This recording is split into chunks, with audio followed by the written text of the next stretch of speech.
Movie की शुरुआत में हमें हैना और उसका हस्बैंड दिखाया जाता है, जो कि हैना के हस्बैंड के डैड से मिलने जा रही थी, क्योंकि उसके डैड ने अपने सारे बच्चों को बुलाया होता है। दोनों वहाँ जाने के लिए काफी खुश थे। यहाँ हैना का हस्बैंड उसे बताता है कि मेरे डैड का 75th बर्थडे है, 75वें साल की तरफ, इसलिए उन्होंने सबको वहाँ बुलाया है और उनसे मिलकर हमें काफी अच्छा लगेगा। हैना कहती है कि तुम्हारे डैड ने मुझे नहीं बुलाया था, लेकिन फिर भी तुम मुझे ले जा रही हो, कहीं ऐसा तो नहीं कि उन्हें बुरा लग जाए। वो जवाब देता है कि नहीं, मैंने तुमसे शादी की है, तुम इस फैमिली का हिस्सा हो, तो तुम्हारा वहाँ होना जरूरी है। दोनों अपने बाप के आलीशान घर के बाहर पहुंचती हैं, जहाँ हैना के हस्बैंड की 3 और बहन भाई होते हैं। एक था बड़ा भाई, छोटी बहन कैमी और बीच वाली बहन थी। सभी आपस में मिलकर काफी खुश होते हैं, लेकिन वो हैना से बिल्कुल भी खुश नहीं होती। उनका मानना था कि हैना ने हमारे भाई से पैसे के लिए शादी की है। सभी गार्डन में आके वो सोच रही थी कि आखिर ऐसा क्या है जो डैड ने सबको इकट्ठा बुलाया है। सबका ये मानना था कि उन्होंने अपने बर्थडे की वजह से बुलाया होगा, लेकिन उनके डैड का गार्ड कहता है कि आप लोगों के डैड को कुछ जरूरी बात करनी है आप लोगों से। हैना का हस्बैंड उन सबको अंदर लेकर जाते हैं और कहते हैं कि वो ऊपर वाले कमरे में चले, क्योंकि डैड वहीं मिलेंगे। वो सब ऊपर वाले कमरे में जाकर अपने डैड से मिलते हैं, जो उन्हें बताते हैं कि मैंने पूरा सिक्योरिटी सिस्टम लगवा दिया है ताकि घर के अंदर कोई ना आ सके। बच्चों को ये सुनकर हैरानी होती है। वो पूछते हैं आखिर ऐसा क्यों। उनके डैड कहते हैं कि आज रात को कोई आने वाला है जो मुझे मार देगा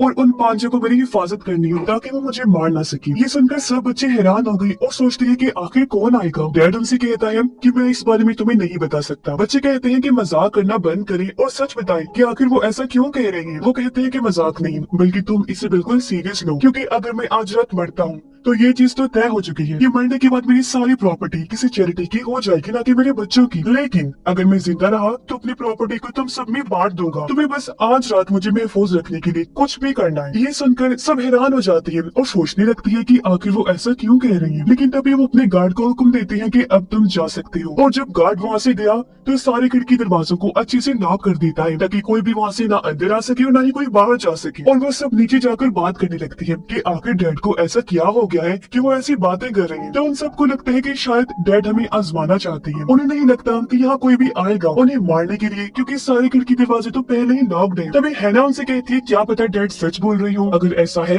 तो उन्हें उनकी जान बचानी होगी। वो सब इस बात को नजरअंदाज कर देते हैं और अपने अपने रूम में चले जाते हैं। कैमी सबसे पहले शराब वाले रूम में गई, जहाँ पर ढेर सारी शराब की बोतलें रखी हुई थी। और जब वो शराब ले रही थी तो अचानक उसी कमरे में से कुछ आवाज आती है, जो सुनकर वो काफी डर गई। और जब आवाज के पीछे जाती है तो वहाँ पर कोई भी नहीं होता। तभी उसे किसी की परछाई नजर आती है जो उसका पीछा करने लगती है। और जब वो उस कमरे से बाहर निकलने की कोशिश करती है तो दरवाजा लॉक होता है। लेकिन तभी उसका भाई वहाँ आकर दरवाजा खोल देता है और उससे पूछता है कि आखिर तुम अंदर क्या कर रही थी। कैमी बताती है कि उसे नीचे किसी के होने का एहसास हुआ है, लेकिन उसका भाई कहता है कि नीचे कोई भी नहीं होगा। हैना का हस्बैंड उसे लेकर अपने डैड के पास आया। तब उसके डैड कहते हैं कि मुझे खुशी है कि हैना यहाँ आई है, लेकिन मैं उसे अभी अपनी फैमिली का हिस्सा नहीं मानता, इसीलिए मैंने तुम्हें मना किया था कि हैना को यहाँ ना लाओ। तो वो कहता है कि हम दोनों ने शादी की है तो हैना भी हमारी फैमिली का हिस्सा है। कैमी का भाई जब पोल खेल रहा था तो अचानक से उसका ग्लास गिर जाता है, जो देखकर वो हैरान हो जाता है। जब वो पीछे मुड़ा तो देखता है कि उसके पोल की सारी बॉल्स इकट्ठी हो गई है। ये देखकर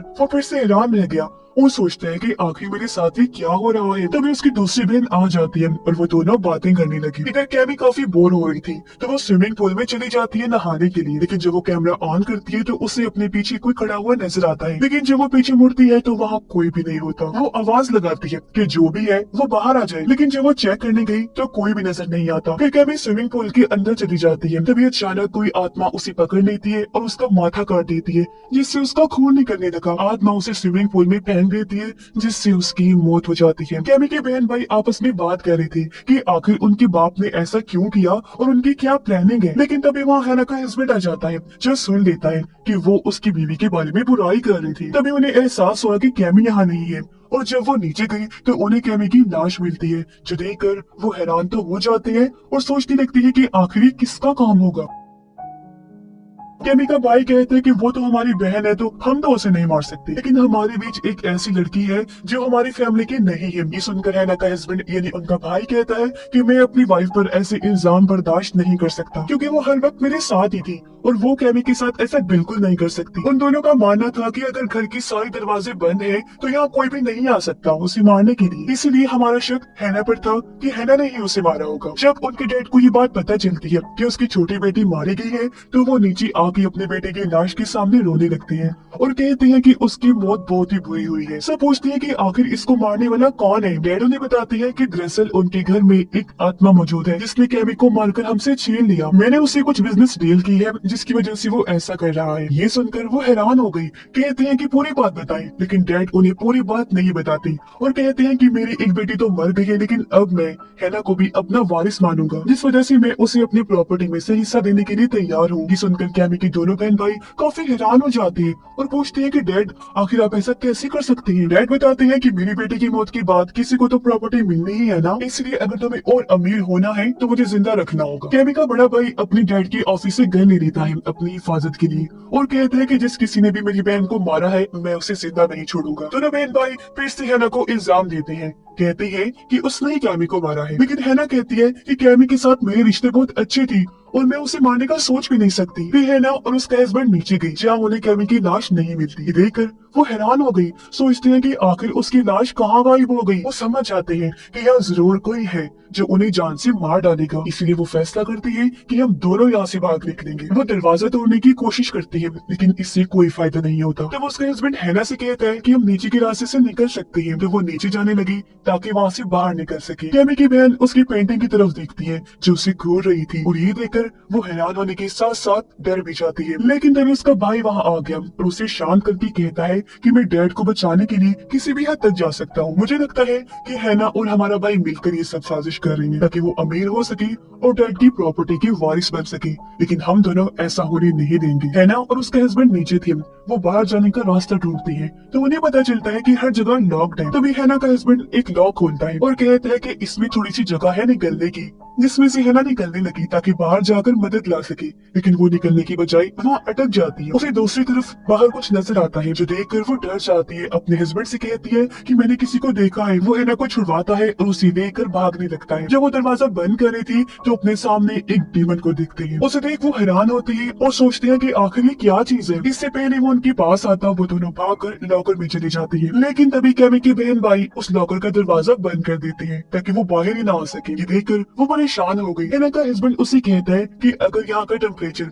0 डिग्री से कम होगा तो हम मर जाएंगे। यहाँ पर ऑक्सीजन लेवल बहुत कम है, इसलिए हमें किसी भी हाल में यहाँ से बाहर निकलना होगा। वो दोनों कोशिश करने लगते हैं वहाँ से बाहर निकलने की, लेकिन वो नाकाम रहे। कैमी के बहन भाई जब आगे बढ़ी तो उन्हें किसी की आवाज आई। कैमी की बहन जब देखने आगे बढ़ी तो कोई ताकत उसे हवा में उड़ाने लगती है और देखती देखती वो ताकत उसे अपने साथ रूम में ले गई। फिर जब उसे होश आता है तो वो खुद को रूम में पाकर हैरान रह जाती है। उसे वहाँ पर उस डीमन के पैरों के निशान भी नजर आ रहे थे। तभी वो कैमी की पेंटिंग की तरफ देखती है जिसकी माथे से खून निकल रहा था। अचानक कैमी उस पेंटिंग से बाहर आ जाती है, जिसे देखकर वो काफी डर जाती है और कैमी उस पर उल्टी कर देती है। तभी कैमी का भाई वहाँ आकर उस पर गन तान देता है और कहता है कि वो मेरी बहन से दूर रही वरना मैं तुम्हें शूट कर दूंगा, लेकिन वो नहीं रुकती तो वो उसे शूट कर देता है। और कैमी जब वहाँ से गायब हुई तो वो देखते हैं कि गलती से उसने अपनी दूसरी बहन को ही शूट कर दिया है, जिससे उसकी मौत हो गई है। यानी उसने गलती से अपनी बहन को ही मार दिया। ये जानकर उसे बहुत ही दुख होता है और वो बहुत ज्यादा रोने लगता है। पर वो समझ गया था कि हैना का किया धरा नहीं है, बल्कि यहाँ पर कोई डीमन है जो ये सब कर रहा है। ऑक्सीजन लेवल कम होने लगा जिसकी वजह से वो दोनों मरने वाले थे। तभी उनका भाई आकर दरवाजा खोलकर उन्हें बाहर निकाल देता है